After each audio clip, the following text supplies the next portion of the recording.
Menda ham operatsiyadan oldin shu qorin semizlik xalaqit qilardi. 2 qavatdan yuqoriga chiqqanda qiynalib qolardim, hansirashli bo'lardi. Yaxshi keldingizmi? Xudoga shukr, o'zingizlar Akajon, salomat. mana sizga 1 oy oldin lipoabdominoplastika operatsiyasini o'tkazdik. Ko'pchilik obunachilarimizdan kelib tushadigan savol, operatsiya og'riqlimi degan savol tushadi. Siz o'zingiz fikringizni aytib o'tsangiz.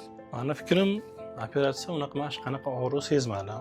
Rostini aytsam, boshida kelganda qo'rquv bor edi. Qanaqa bo'lar ekan, og'riq bo'ladimi, vastravlение, ya'ni qanaqa bo'ladi deb. Kutganimdan a'lo natija bo'ldi. Bejiz qo'rqqanimni bildim. Hech qanaqa og'riq sezmadim.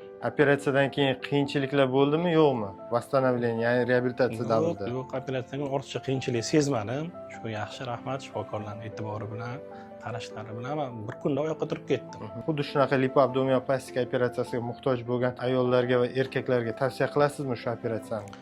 Agar shunaqaga ehtiyoji bo'lgan ayol erkak bo'lsa, albatta tavsiya qilaman. Sababi inson o'zini sog'liq ustida muntazam bosh qotirish kerak. Menda ham operatsiyadan oldin shu qorin semizlik xalaqit qilardi. 2 qavatdan yuqoriga chiqqanda qiynalib qolardim, hansirashli bo'lardi. Rustam Arifov vrachimiz qo'llari gul ekan. Katta rahmat deymiz, minnatdorchilik bildiramiz. Sizga ham rahmat. Qo'rqmasdan bemalol murojaat qilaveringlar.